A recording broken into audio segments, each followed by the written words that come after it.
Okay then, yeah. I'll do that then. So, can everyone hear me okay and see the screen that I've shared? Yes. Yep. Okay, great. Right, everyone, welcome to the second Shout Talk of the year.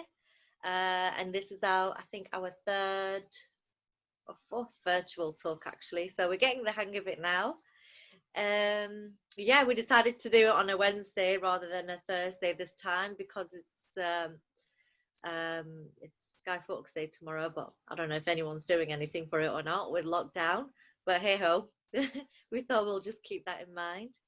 So I don't know if you have attended any Shout Talks before or not, but we are a student-led group and we are endorsed by Arcot. So yeah, we have quite a bit of support. We've been around for quite a few years. You can get in touch with us through Twitter, Facebook, and we've got our email address there as well. And I'll show you them again at the end if anyone would like to get in touch. Or you could privately message us in the chat box and we'll see if we can answer any questions or get back to you. Yeah. So let me introduce our speaker for today. Oh, actually, before I do so, let me quickly I did mention some of the well, I don't like to call them rules, but let's just call them etiquettes maybe. So if everyone could just have their microphones on mute, please, to avoid interruptions. The talk is being recorded, so if you don't want to be on camera, if you don't want to be recorded, you can switch it off. But if you are asking questions at the end, it would be nice if you could please have your camera on. Questions can be submitted in the chat box and I'll read them out at the end, or you can raise your hand and then if you would like to speak yourself, then I'll shout your name. I'm going to share a feedback link with you guys at the end. So if you could, I'll put them in the chat box when I put the slide on.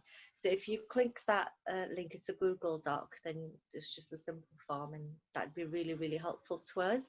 We will also share CPD certificates in the chat. So we're not sending them out by email. So it would be good if you could stay till the end because that's when we will be sharing the CPD certificates. And yeah, enjoy the talk. I'll just mention a bit about our speaker today. So we've got the lovely Liz Fletcher, who apparently knew me from before, which I didn't know. So Liz is an occupational therapist from the strategic team, and she works for an organisation called Sports for Confidence. The website is there written below. I just had a look this morning and it looks really good. So Liz is a passionate occupational therapist, and she loves to be she wants to be inclusive for all, regardless of someone's health, condition, or social circumstance. She's been an OT since 2006. She's worked in various healthcare settings, such as forensic, community, inpatient, and the crisis team. In recent years, Liz has taken a more strategic approach in embedding physical activity into healthcare by leading projects, using research and evidence to design and deliver training and events. And now I'll hand it over to Liz. Hello. Thank you, everyone. Thank you very much. Hello, everybody. I am now going to share my screen just for a minute, if people don't mind. Could you just turn your cameras on? I think it would just be a good sense because it's so weird doing a talk or presentation from your front room. I don't know how many, I can see Michelle there, hi. I don't know how many of you have done this before, but this is really strange. I feel like I'm just talking to myself. So anyway, so let's just see how this goes.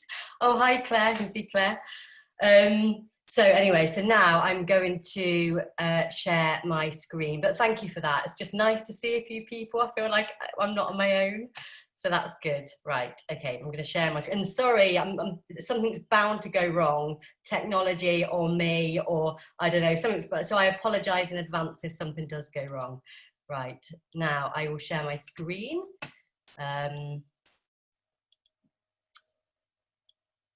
Right, can you all...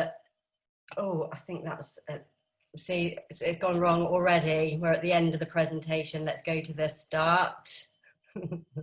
Oh, here we go, start. Right, so hello. It's really good to be with Shout. I did a presentation for Shout a good few years ago, around, I think it was about ADHD, and it was absolutely terrible. I was so nervous, but I've got a bit better since then, so I'm hoping that I'm not going to be as nervous today. But yeah, it's just really good to be kind of with OT students, and especially with Sheffield Hallam, because I trained at Hallam myself. I qualified in 2006, and yeah, and it's good to be here. So first of all, I've got a poll, if this works. Oh God, you see. Why isn't it? I can't actually. Oh, hold on a minute. I don't think I can do the poll because I don't think I can. Can anybody else have a look? You know, any of the co-hosts? Can you have a look at the poll? For some reason, I can't access it on my screen. Megan? And there's a, no, okay, let's forget about the poll. See, that's gone wrong. It was a poll to see how many OT students were here and if there was anybody else, but anyway. So this page is just to introduce us. So I'm not going to talk about too much about Sport for Confidence now, because that's going to be the first half of this sort of presentation. But just note some of the key Twitter links, and we'll talk a little bit about Sport for Confidence and our connection with Sport England. But if you do tweet anything tonight, part of my role and part of what we're doing here is to really raise the profile of OT within the sports sector. And so I just encourage you to tweet, copy in Sport for Confidence, and it would be great if we could kind of get some recognition with Sport England. So tweet away. So the main things that I'm going to be doing today is we're going to go through the Sport for Confidence approach. I'm going to talk you through the model, but I have help to do that because I've only been working at Sport for Confidence for the last couple of months. And so luckily, therefore, we've got a couple of my colleagues. We've got Tom, who's one of the head coaches in Sport for Confidence, Megan, who is an experienced OT, and Vera as well, who is a newly qualified OT coming straight to work for Sport for Confidence, and they're all going to tell you a little bit about their role. So I've just put a note there about COVID because I thought I didn't want to ignore it, but it is there, but it's certainly not going to be a presentation with a focus on COVID at all. I'm not really going to touch on it. However, I suppose the main point is to consider that the thing about physical activity or inactivity, it looks like it's getting worse in terms of COVID, especially for people that are disabled. And so all of the points here are just highlighted because of COVID.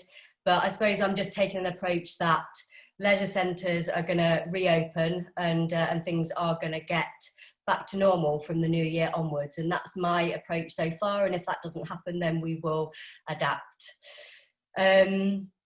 So what this talk isn't is I'm not going to concentrate on the evidence around physical inactivity or physical activity, but the next few slides I'm just going to whiz through, just so if you do have a copy of this presentation, you've just got some notes of where to go for links. And so this is a really useful document, highlights lots of evidence around inactivity, such as that. I mean, inactivity is just a major global problem, and the fact that the ROT skills can be really of value in this space, and there's just so much evidence around it, and there's so much information that you can access. And so what the guidelines are about how active we should be, there's guidelines for every group that you can think of. So just go on and have a look at some other time, but I'm not going to concentrate on it for now. This is a really useful document, in particular about Sheffield. And I was just scanning it today, and it struck me that Sheffield is one of the most active cities in the UK, which is something to be proud of. However, it's also got got a problem with inactivity at the same time. So we still have a lot of work to do in Sheffield. So this is another poll. I can't believe I can't do the polls. Why can't I do the polls? I just can't do the polls. Oh well. This poll was basically to ask the audience whether you feel sporty or not. And there was either a yes or a no. And I wanted you to answer the question on your instincts. And my prediction was that we just get, I don't know, we might get more non-sporty people, let's say. And I suppose the point of me doing that was to kind of identify and recognize that whether you're sporty or not, it's you're both groups are of value in the sports sector, and when we employ occupational therapists within Sport for Confidence, you do not have to be sporty at all, and the fact that you might not consider yourself sporty might actually be beneficial in terms of, you know, people that don't feel sporty might really identify with how difficult it might be to go to a gym, and how you might feel uncomfortable joining various exercise classes or whatever. And so this area of work for occupational therapists is very much reaching out to people that both feel active and inactive, or sporty or not sporty. So please don't be put off because it is about physical activity. So going on to the model, this slide highlights all the aspects of the model, but what I want to focus on is the importance of the relationship. I suppose I better say that the Sport for Confidence employ occupational therapists to work in leisure centres, and they work in partnership with specialist sports coaches. And that is a main aspect of this model. And it strikes me as just such a sensible relationship. When you think of traditional ways of practicing, you might be really comfortable with thinking about an OT's relationship with a physio, or an OT's relationship with a speech therapist. And, you know, so for me, this is just transfer that understanding to working with a coach. And the skills that an OT brings alongside what a coach can bring in this area is just a perfect match in terms of supporting people to become active, but also achieve occupational goals in a leisure centre. So the story so far for Sport for Confidence is, I think, quite an inspiring one. The lady that started the organisation, she was a good few years ago now, about 10 years ago, she was training to be an occupational therapist herself, and unfortunately she became very ill, and she had an autoimmune condition which landed in hospital, and she was in hospital for over a year. I was talking to her about this today and she was making me laugh. She said, I was a terrible patient, Liz. I was terrible. I didn't do anything that any of the medical professionals told me to do. But what worked for her was when she met her OT, and her OT spent time with her, getting to know her. And she said to me today, she said that it was the first professional that asked me what was important to me. And what interests you, and she said, isn't that shocking, Liz, that it took so long? It took so long. She was getting angry even when she was talking to me today. But she was before she became ill, she was training to be a professional netball player, and so she told the OT this, and the OT just said, right, well, you know, we can completely use your love of netball to support you to recover. And that's what this amazing OT did. Absolutely embraced physical activity, embraced her love of netball, and used every trick that she could to use netball alongside her recovery.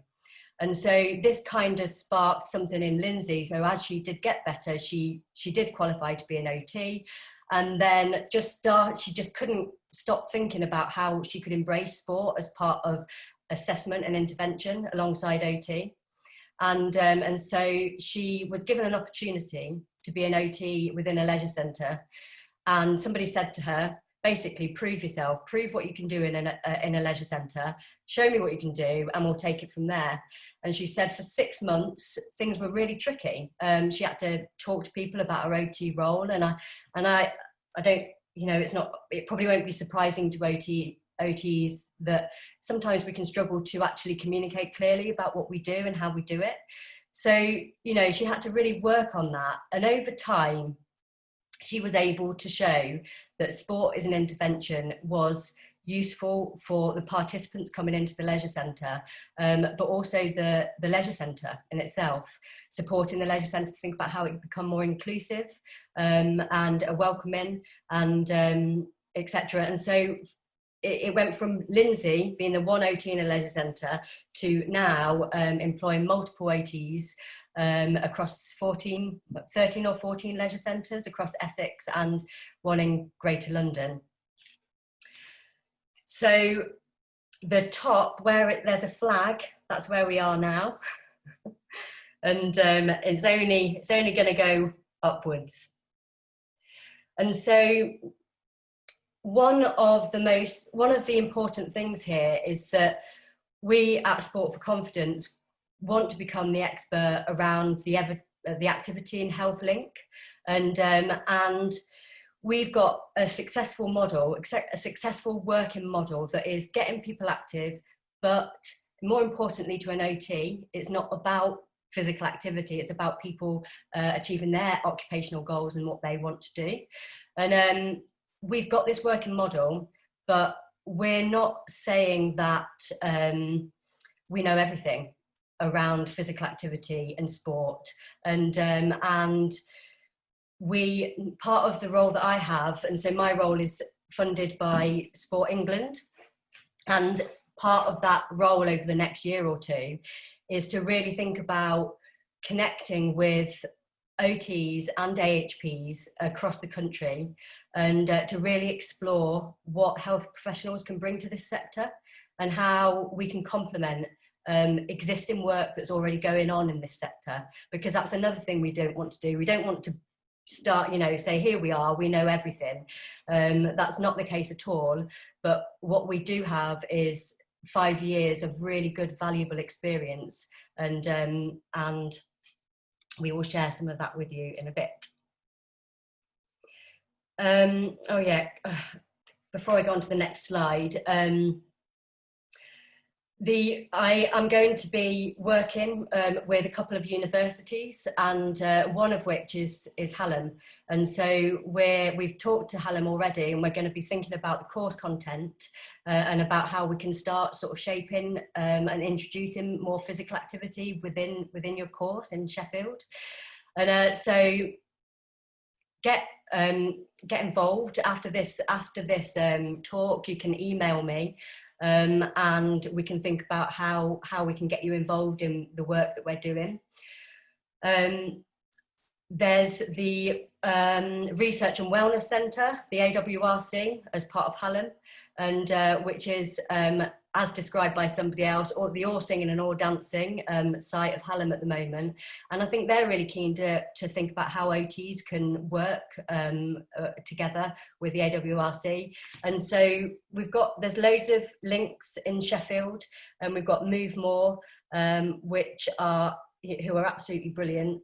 And so there's just loads of potential with how we could develop things in Sheffield. So I guess that's it from me for a little bit anyway. And so now I'm going to pass you over I'm going to ask Megan to talk first, then Tom, and then Vera. I'm just looking at the time. I just knew it was going to go too quickly. How strict do we have to be with time? We'll try and speed things up. Okay, so Megan, if I hand over to you and you give some a bit of an overview and a bit of an example of how things work in Sport for Confidence. Hi, my name's Megan. I am an occupational therapist and I am based in Riverside Leisure Centre in Chelmsford in Essex. And I've been in that leisure centre for 1.5 years now.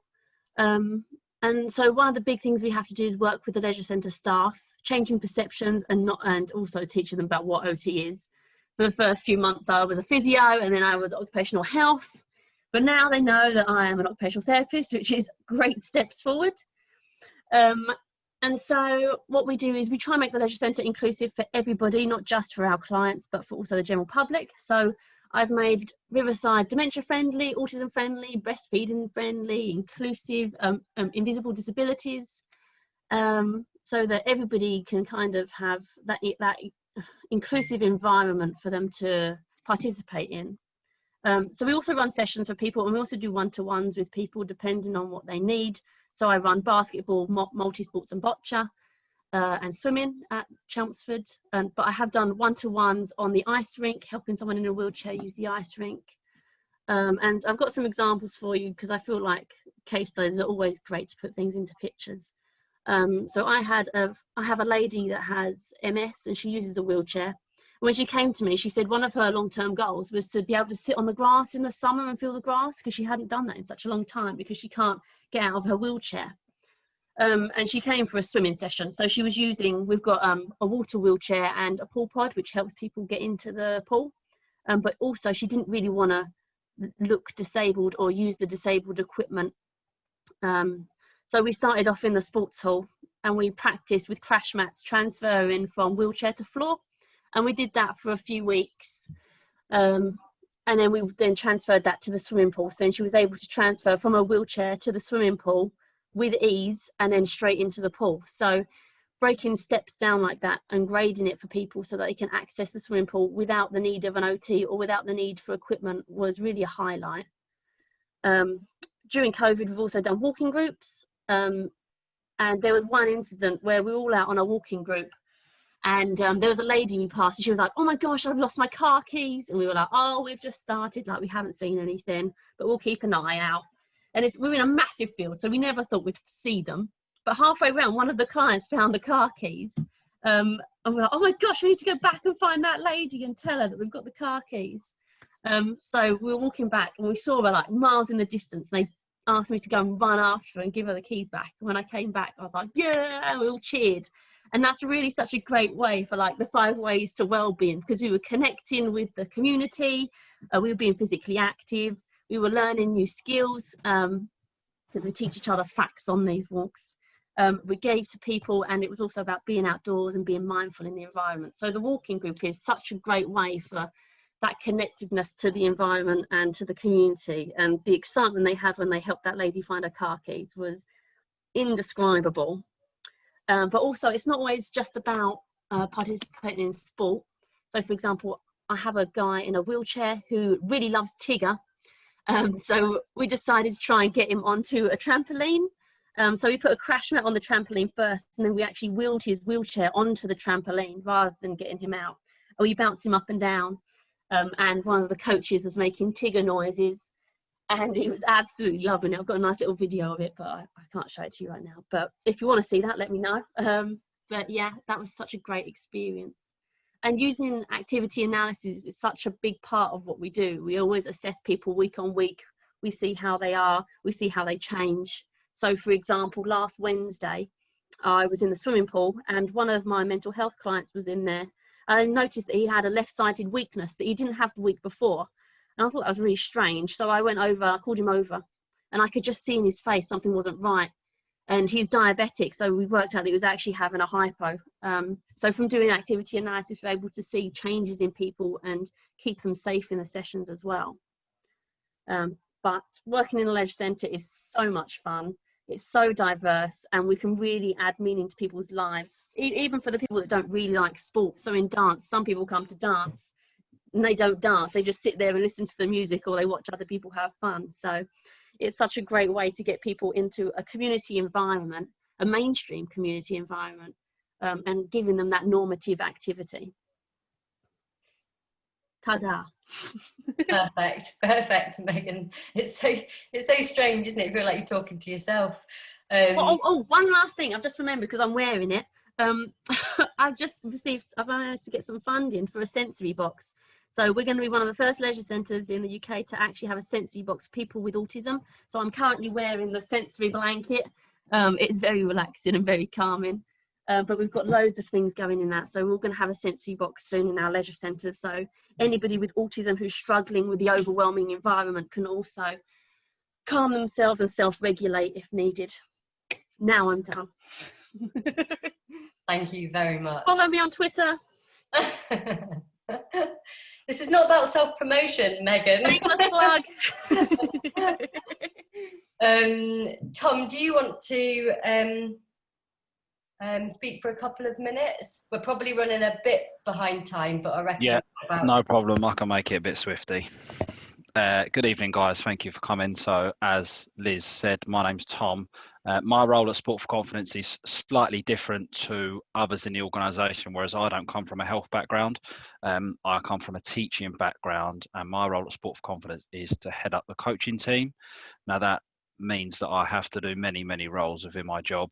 I think the main aim of a coach's job at Sport for Confidence is to collaborate with the OT there or the model lead there and make the practice as inclusive as possible, whether that be in the sessions or whether that be outside of the sessions. I think if you generalize as a coach that someone who turns up with a bag of footballs 5 minutes before and then leaves bang on the hour, that's not the case at Sport for Confidence. The coach will work with the OT throughout the day and assist in any way that they can.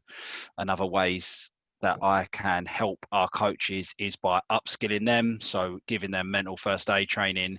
If there is something like a seated yoga or a seated dance, I would look to put one of our coaches on there to, help them on their professional pathway. Another one of my roles is to collaborate with national governing bodies. So let me give you an example. I would give Swim England our swimming statistics, and maybe in one centre there's not that great of a participation. Maybe we could look at Swim England giving us some funding for a pool pod to make swimming more accessible within that leisure centre. So just collaborating with the OT and looking at the data and seeing, well, maybe this isn't great because someone with a disability can't access the pool, so maybe we can get some funding to use the pool. During lockdown, as you can imagine, our model completely changed with leisure centres being closed, so we went to a completely virtual model. That obviously brought up many different barriers, I guess you should say, in some people not being able to access Zoom. Also quite hard for the coaches to be able, if you're used to delivering in a room of 30 people and then you're going to, as we're doing now, just screens with blank faces, it can be quite hard to motivate yourself. So just being there for them and trying to help them along their pathway, really. So yeah, that's me. Oh, thanks, Tom. That was brilliant. Yeah. Is Vera around? Do you know, I have to just say that my mouse, the reason why I can't do the polls is my mouse has run out of battery. Like just for this presentation. I mean, how typical is that? So when it comes to pressing the link for the video, somebody else will need to do it. It's just come back. But anyway, Vera, is Vera around? Hi Liz, hi guys, I sure am. Do you want to say a few minutes about kind of being newly qualified and coming into this kind of way of working? Yeah, absolutely, no problem. So my name is Vera and I'm a newly qualified occupational therapist, and I'd say I'm about 7 weeks into my new job. So I'm the lead for the Westminster model in central London, and then also for Hornchurch. So I've had a couple of temps as an OT in different settings. However, I wasn't really sure what I was getting into when I applied for this job, and then I got it. And one of my older friends, she had done it, so I kind of got on to her and asked her what it was all about, like how does it work. And even still talking to her and reading up about it, I still wasn't really sure like what was required of me. I had a basic understanding and stuff like that, but never kind of like a real understanding until you get hands-on. So yeah, my first couple of weeks we kind of came out of lockdown, and leisure centres were gradually beginning to open up. And we were seeing like a couple of clients here and there, kind of one-to-ones, two-to-ones. Our group sessions were quite low. So initially, an awful lot of the work at the start was very much kind of outreaching and re-engaging with all participants, and just inform them of what we used to do and that we are back and running. Also, another part of it is because there's just such a difference between like Essex and London, that at times that it's just a very different setting. So an awful lot of it was like talking to the staff and getting them familiar what an OT is. Often you'd be like, oh, that's sports for confidence lady. So you have to kind of like educate the staff around it, and you have to explain your role. So there was an awful lot of kind of groundwork put into that, and explain them how we can make like the leisure centres more accessible. And then we kind of gradually progressed into outreach and work, and we re-engaged with old clients, and then they started coming to us, and we got more referrals coming in. So we're catering for many groups of many disabilities, and we cater for all kinds. And basically we're trying to do is we're trying to make it as accessible and as pleasurable for them as much as we can.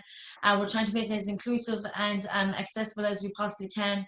And like you might have, like for example, this week I had a group, and I was just talking to the co-leader of that group, and just asking her like just asking her about the individuals in the group, and I was going up talking to the individuals myself, and you know, you pick up on like their weaknesses throughout that. So then she said to me, all of this group, like their focus is really bad. So like the following week then I started working then on like concentration and focus drills with them to maintain their concentration on like for longer periods.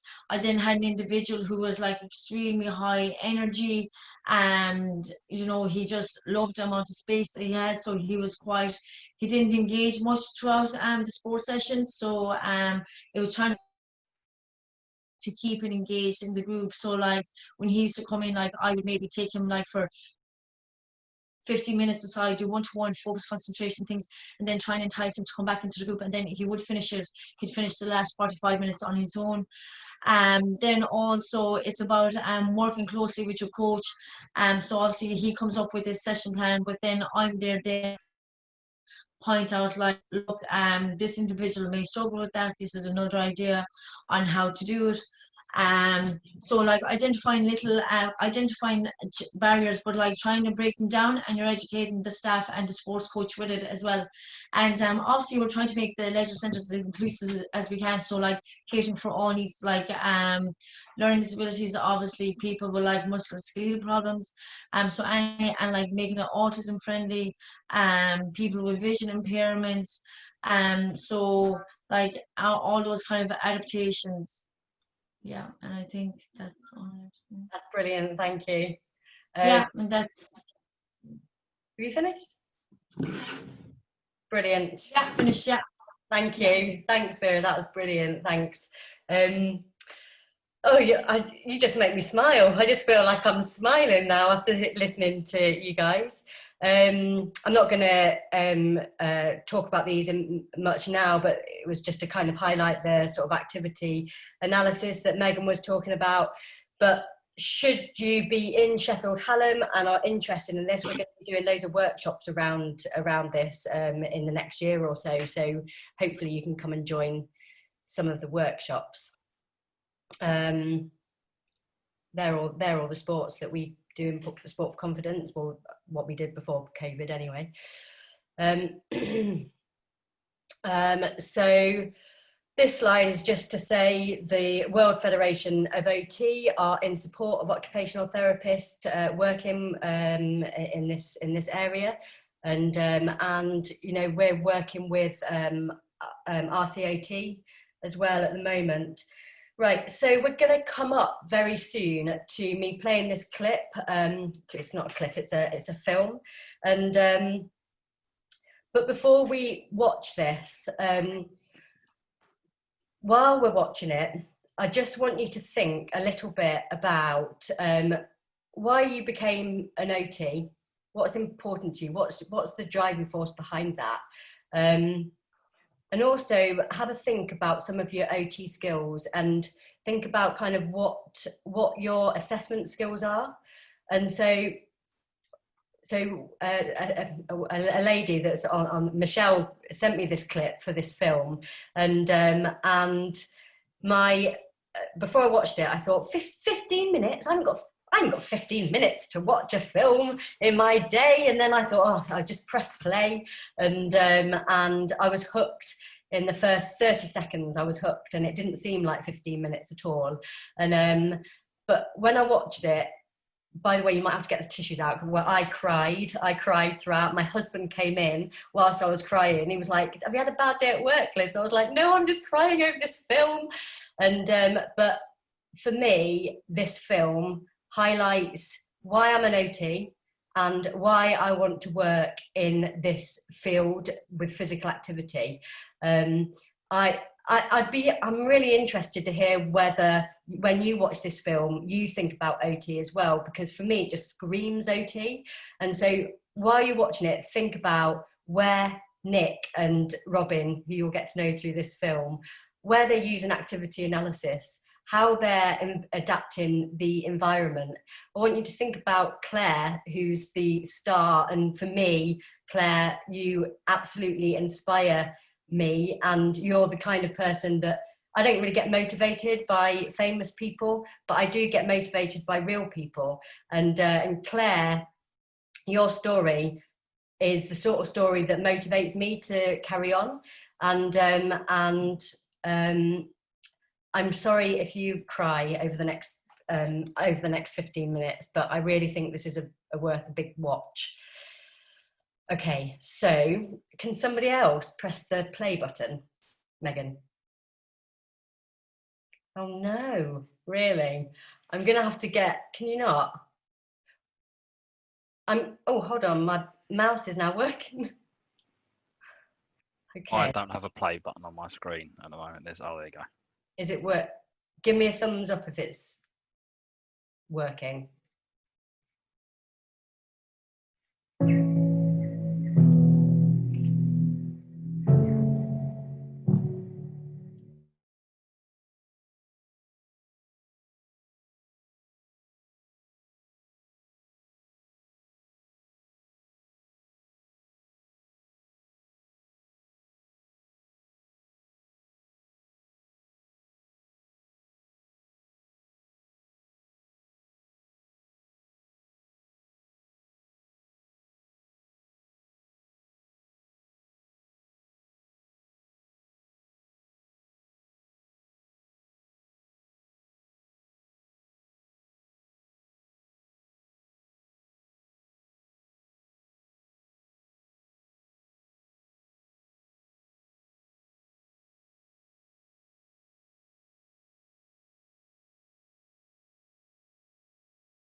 We never really thought of Claire as an active person because she was so much more interested in books, social media, going out with friends, shopping. But actually she was quite active, and she took up trapeze. And she'd also had a go at scrambling on holiday with friends.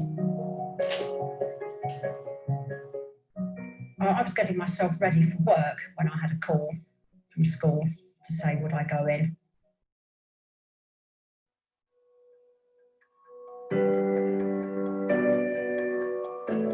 Claire was having a stroke, a hemorrhagic stroke or brain bleed. Claire was on maximum life support with very few life signs, just slight change to her pupils, no other detectable life signs.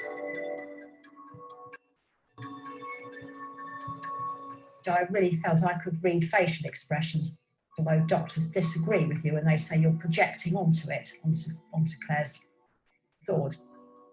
It was several weeks later, after Claire moved out of ICU, a consultant agreed that Claire was actually blinking to communicate. Okay, Claire, can you have a look round then? you look at me? Claire, that's it, brilliant, well done. One blink for yes, and look to the left for no. Okay, Claire, can you look at each colour then? Look at the four corners. See if you can swing around to look at all of these, that's it. Okay, look across the red one now. Look across the red one. Eye too tired now. Look across the red. Great. And look down to the green one. Can you also look down? Brilliant. And look back across the blue on the bottom. Great. And now look at the black one. Claire had been in hospital for about 3 months. I was asking her questions and we started spelling a word. Claire came up with W.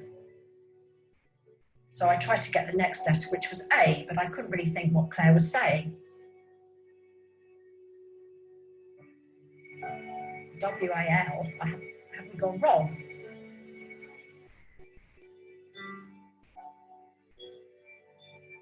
And over about 15 or 20 minutes, she spelled the word walk. I went, do you want to go for a walk around the hospital? And Claire said, yes. And I could see that it gave Claire hope that one day she'd get out of the hospital.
The school said there was no way they could support her doing climbing, and I absolutely see why they couldn't.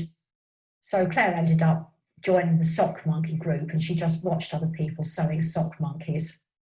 But I did think perhaps Claire could do climbing.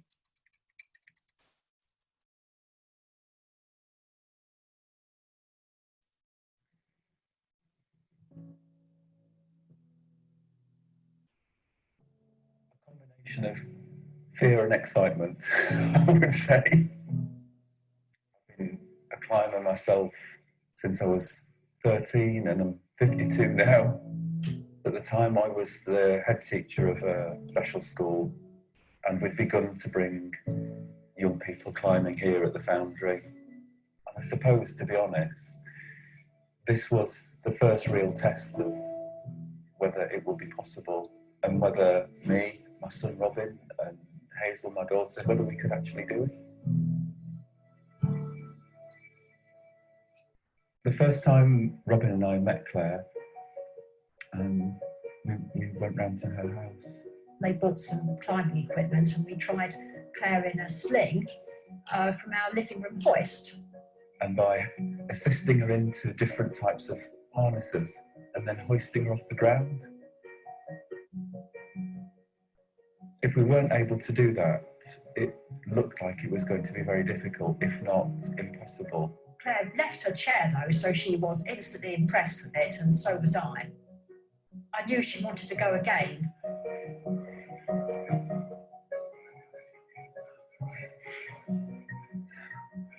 It wasn't the ropes that were worrying for me, it was just the fact that Claire was very vulnerable on the ventilator. The ventilator is a machine, it's this big. That was a real challenge. How do we get this heavy bit of kit safely up one of these walls? myself and my dad decided that it would be a great idea to just strap it to me using a sling and for me to climb alongside. And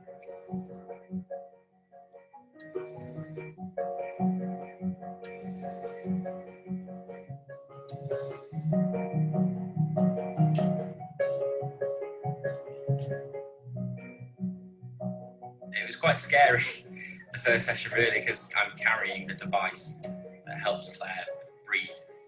2 or 3 sessions in, the Whitakers rigged up a Jumar system.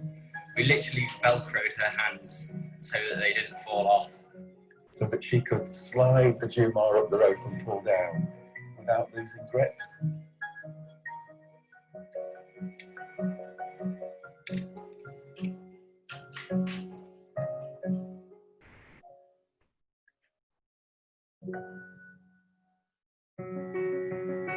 Claire's arms became much more liftable. She got the ability to lift her arms pretty easily.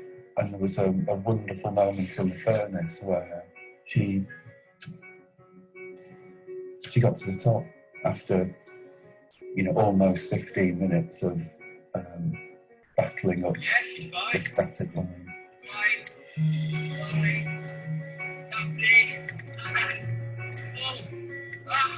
You've done it! You've done it!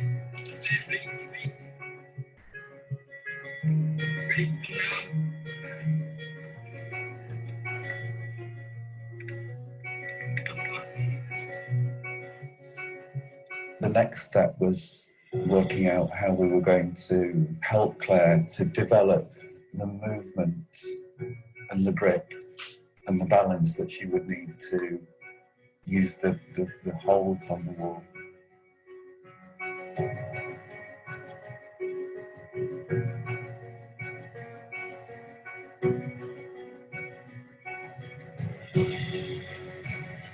Gradually, Claire did get more body movement. That's really quite new. Claire ditched the ventilator. She no longer needed it. Once you're off the ventilator and you can put a cover on, you can also put a speaking valve on. The speaking valve made a huge difference. How do you feel when you're climbing?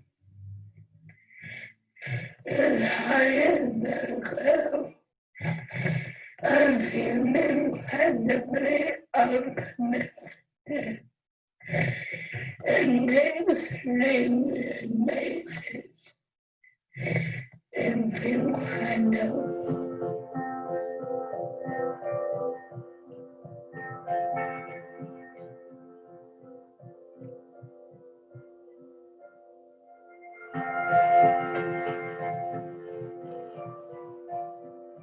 So on Thursday, I was still actually here, looking in that direction and watching this person who 4 years ago was fully dependent on the people around her to get herself up this wall, get to the top of it.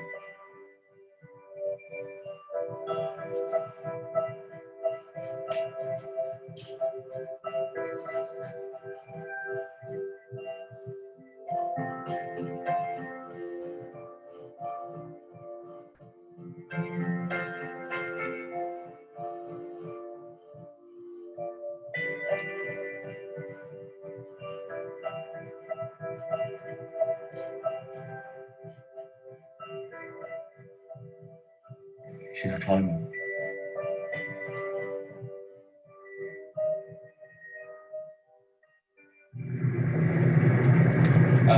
We're going to take Claire climbing for the first time outside of the climbing wall.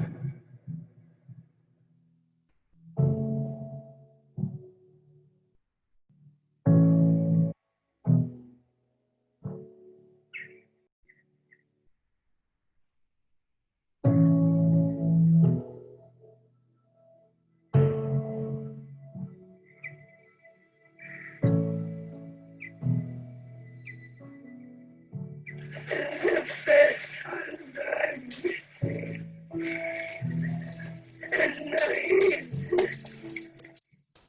And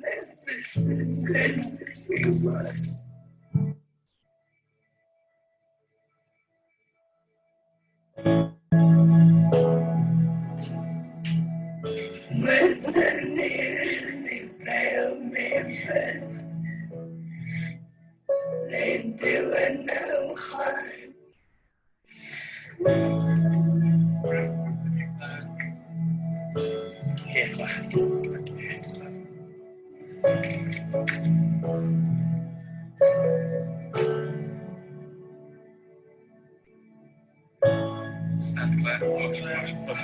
Great move.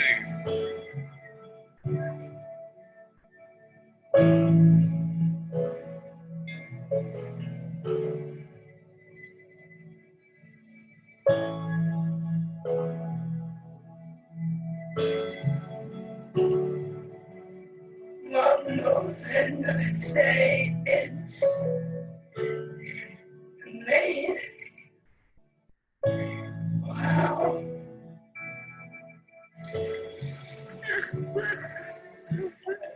Over to the left, Claire. Over to the left. Anywhere that's good.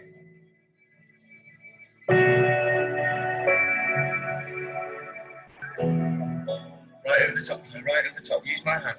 Use it. Pull, pull, Claire. Pull. Yes! No one 4 years ago would have believed that Claire could have done this. Amazing.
Oh, I just felt that it was going to be very difficult to talk after after that film. It's the first time that I haven't cried watching that, and I'm gonna see if Nick or Robin would like to say a few words in a second. But just while you're all kind of processing what you've just seen,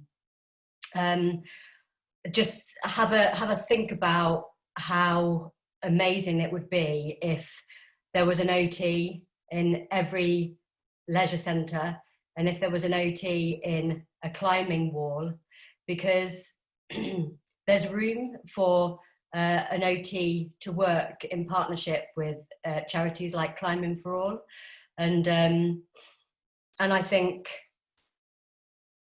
that Claire's experience and what she's shown there is inspiring, and but there's a part of me that wants this to be normal, and you know, I'm going to let Nick talk. Nick, would you like to, or Robin? I know Claire's watching herself as well, so. Would you like to talk? Yeah, Nick's got a few words. Thanks, Robin. Hi, everyone. Thanks for asking us to join you this evening. It's really great to hear all of your examples of work being done in an inclusive way and through sport in the community. So a few things that I thought it might be helpful to say about our experience, and it's great that Claire and Jenny are on the call as well, and Michelle and Robin and some of the other people who've been involved in Climbing for All. I think for me, when I was thinking about this today, I think we were just as you've said, Liz, we were really inspired by Claire's ambition and determination right at the beginning, and alongside that, Jenny's absolute determination to do whatever she could to make this happen for Claire. I think we had a little bit of knowledge about assisted climbing systems from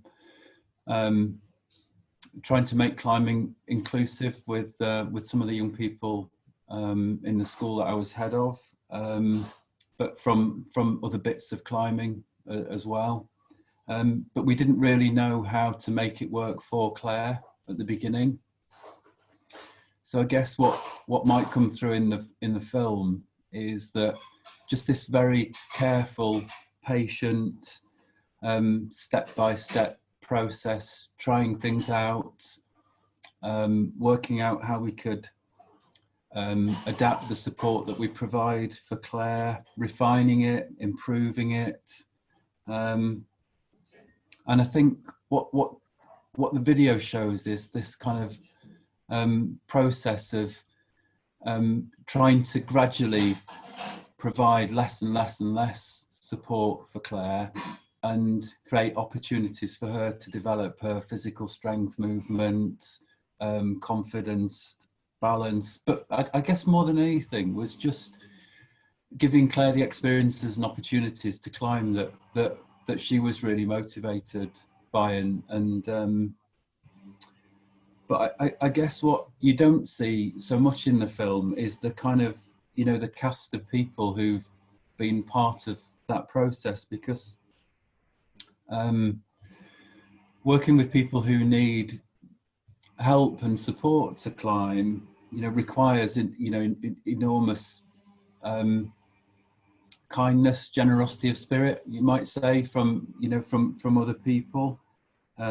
We've got lots of volunteers in Climbing for All, and I think one of the things that I think I knew but really discovered from this experience was just what a kind of deep seam of kindness there is in the climbing community in Sheffield and more broadly, and I suspect in sport more generally. And some of the people in that video towards the end, they're amongst the best sport climbers on the planet, and the fact that those people have given up time to come and work with us. And somebody once said to me, it was, it's like it would be like getting to go out for a run with Mo Farah, and Mo Farah taking an interest in your development of long distance running.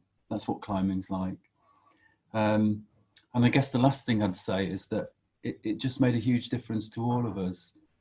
And I think there's enormous pride, amongst Sheffield climbers for Climbing for All.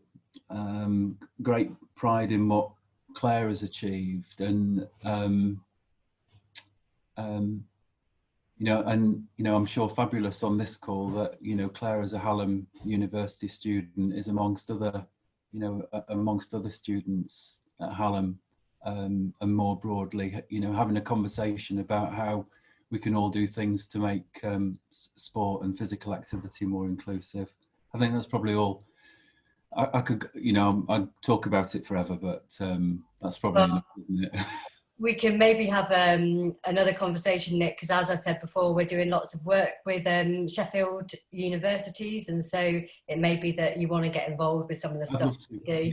Yeah. So, yeah, I think thank you so much, and really thank you to Claire. I can't see her on my screen, but thank you so much for allowing us to show that film, and and just well done for all the hard work, all of you. I think it is absolutely inspiring what you've done. And should Sport for Confidence exist in Sheffield, and we hope that one day it will, then you would, as your charity, Climbing for All charity, we would be linking and working with you on a regular basis. And And not only that, but we would be linking and working with the sort of health and social care as well. And I think, you know, one thing that struck me when I was watching it is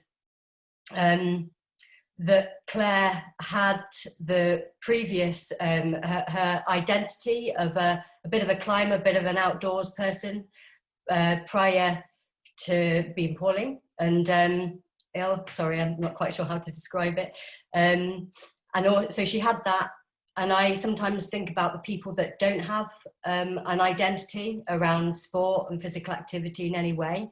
And I think OTs could be of real value there in terms of thinking about how you support people that haven't got that experience to draw back on at all.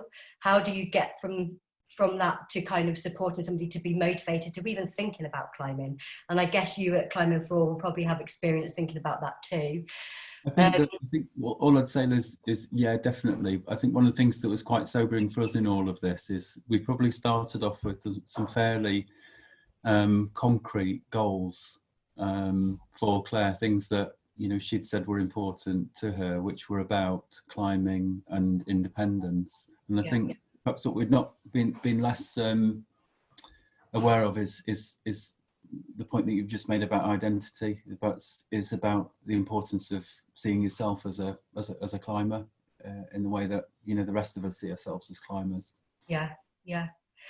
And then and also to kind of have Jenny as well, I thought was a significant point. The fact that Jenny didn't give up, you know, and it's not just about giving up, but also kind of the resource and opportunity and time to explore and keep pushing this idea that her daughter could climb. And I don't know how hard it was for Jenny to find you, Nick, and for that, I don't know how hard that experience was for Jenny to watch her daughter in a sock monkey class. And no disrespect to sock monkey making, you know, if that's your thing, that's fine. But, you know, to want your daughter to achieve her goals in life is, you know, is something that we all will identify with. And actually we need to find ways of making them goals possible for people and for, you know, for as many people as possible. And I suppose it's my belief that OTs working in that sector could add value and make them goals more likely in partnership with charities like Climbing for All. And I think I just want to sort of stress that point really. And I stress that point because sometimes as an OT, and I'll speak from my own personal experience, you can kind of wonder sometimes what your real role is in the world of health. And over time, my identity as an occupational therapist and confidence in what occupational therapy can offer has grown, and I feel completely okay about it now.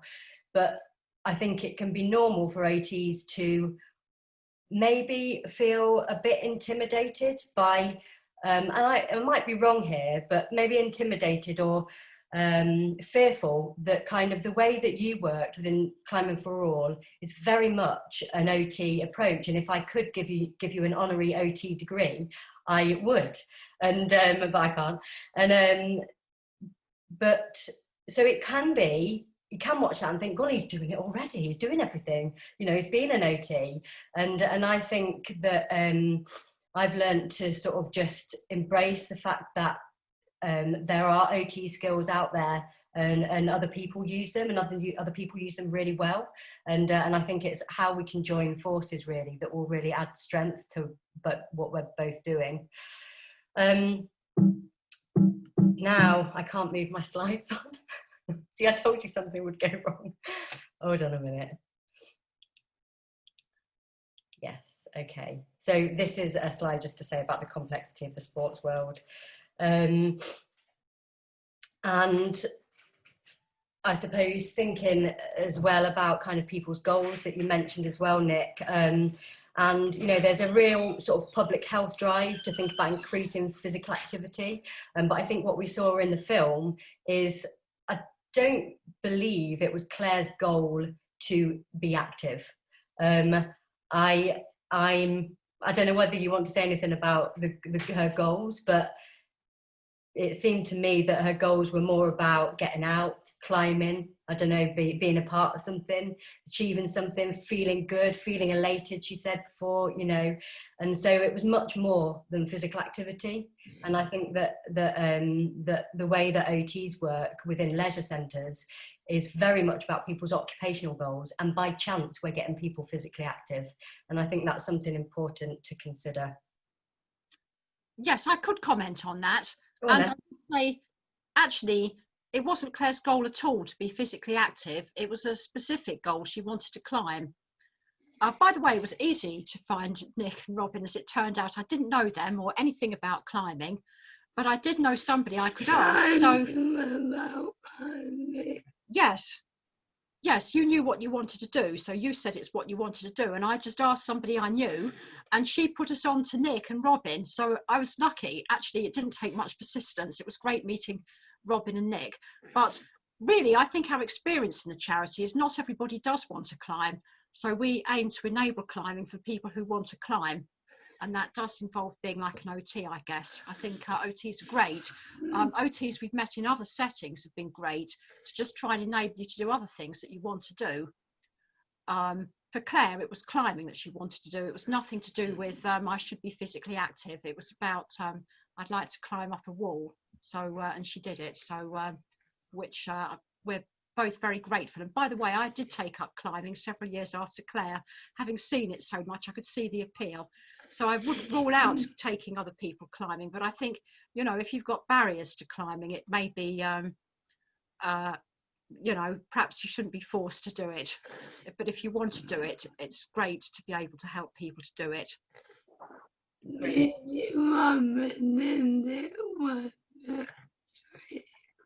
Yes. Working with Robin and Nick was like a dream, says Claire. Yeah, anyway, we'll butt out now. No, that's great. Thank you very much. It's great to hear you. I hope everybody has enjoyed that. I'm going to stop sharing my screen. Oh, I can't. I'm so sorry, my mouse is just flickering on. I can't stop sharing my screen. Oh, for goodness sake. Oh, somebody else has. Brilliant. I just wanted. There you go, Liz. Ah, brilliant. Can we take that other screen? Can you see Azu's screen as well or not? Or is that just mine? Oh, okay, brilliant. That's it. I just wondered whether just unspotlight yourself. Yeah, I just wondered whether we could ask people to turn on their cameras again so we can have a finale photo. If you don't want to be on the photo, and if you don't want to be on social media, don't turn your cameras on. But I thought I'd just take a photo, and as a way of capturing whether you have enjoyed this presentation. Either this is a sophisticated evaluation tool, so I want your thumbs up like this for yes and thumbs down for no. Just imagine if you all went, oh, hold on. Right, okay then, I am going to take a photo and there we go. Brilliant, thanks very much. I'm sorry that we're over time, I knew we would be. I think a few of us are going to stick around if there is any questions, and we're happy to stay on for a bit longer and talk to you. If you haven't got any questions now but want to email me and have a think about whether you want to get involved with some of the work that we're doing, we're creating a team of OT ambassadors and AHP ambassadors as well over the next year or two. And so yeah, just email me and I shall contact you. So, do you want to say anything else before other people might go? Or if there are any questions?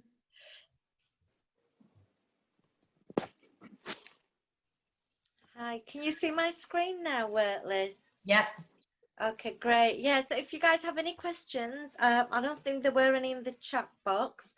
if anybody's got any questions, I know we're running a bit later than what we thought we would, but I can't actually get to the raising hands function, so just unmute yourself and shout out because my chat box has disappeared. Where's your email address? Oh, I put it on the slide. So will everybody get copies of the slides?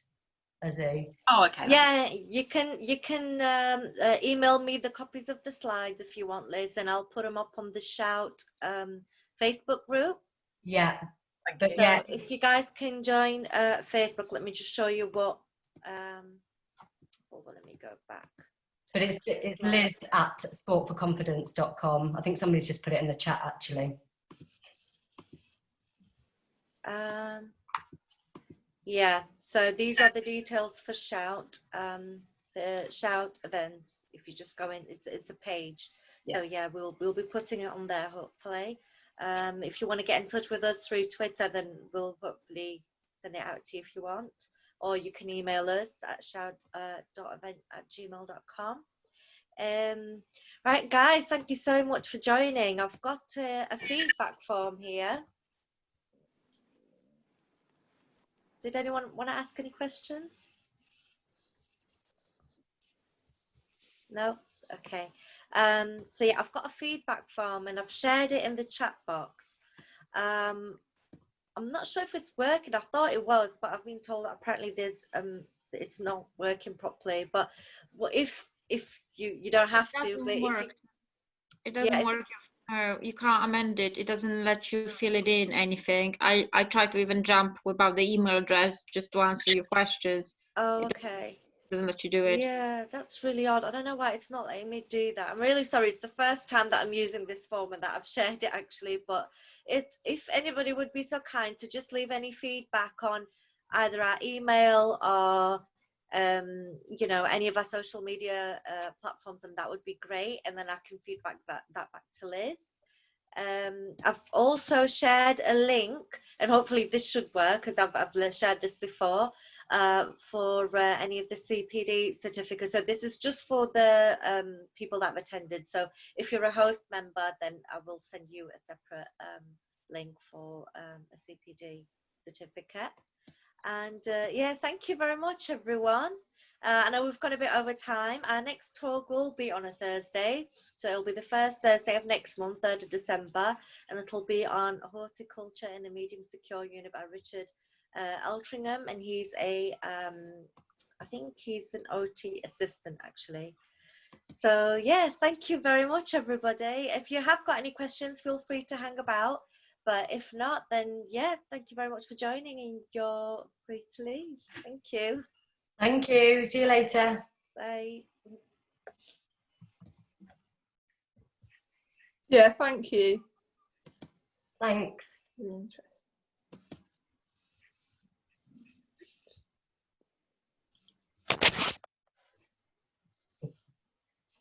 Yeah, just shout out if you have got any questions, by the way. I can't see. Yeah, I'm back on the chat, but I can't. It was whilst I was sharing, I couldn't see the chat for some reason. I've actually got a few questions, Liz, if that's okay. I couldn't. There were some. Where's the link for the CPD certificate? I think I shared it at the top. I can try to send it again. I'll share it again on the chat box. So just sharing it now. I think Nick raised his hand for a question. Yeah, go for it. Who's raised their hands? Go for it. Shout out. Oh, it was Nick, but I think he might have been waving to say goodbye. All right. Okay. Yeah. He was like. He's not the most technologically, you know. Don't worry about it. Shoot off as well, guys. Thank you so much for having us. See you later. Speak to you soon. Yeah. Bye. Thank you. Right, I've got a few questions, Liz. All right. So, I know it was, oh, I can't remember her name, the last occupational therapist. She did speak about how she got in and about her experience of, you know, just as a newly qualified, as a new OT in your setting, but I just was wondering what specific experience you do need to be able to go into this field, whether you need any sport experience at all. Well, I'm just looking to see if Vera's still on here, and Megan, I think they might have gone actually. I can answer that if you want, Liz. Oh, go on then. So no, you don't need any prior experience. You don't even need to be a sporty person. I just think you need to be someone who is quite energetic and wants to change the general stigma around somebody with a disability. Yeah, I mean, yeah, I don't think you need to be sporty at all. You need to be an occupational therapist that understands how you can use sport as part of the assessment and part of the OT process. Or you don't even need to understand, you need to be open and willing to try. And I think that is the sort of first step. I think we've got a range of newly qualified OTs start. And I think that with Sport for Confidence, I think it's a different way of working to working in a strictly clinical setting.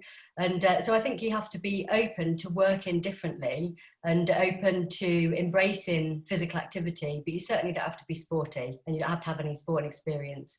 You know, that's why we work in partnership with coaches, that, you know, they are the experts in sport and we are the experts, you know, in experts or whatever you don't know if that's the right word, in occupation and analysis and whatnot. So no sporting experience necessary. Okay, that's good. And how do you apply? Are you advertising on your website or do you use like particular agencies or? When there is vacancies, because at the moment Sport for Confidence is Essex based. So my role is a national role, so that's why I can be in Sheffield and work for Sport for Confidence. But as an OT in Sport for Confidence, yeah, they would advertise on their website, Facebook, and all the other kind of normal channels, really, but not the NHS website, because it's not an NHS job. Okay, thank you.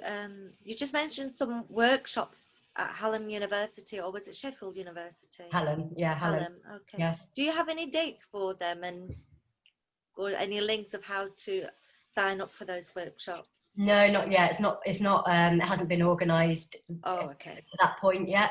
But it might be that I can link with you and actually start thinking about that.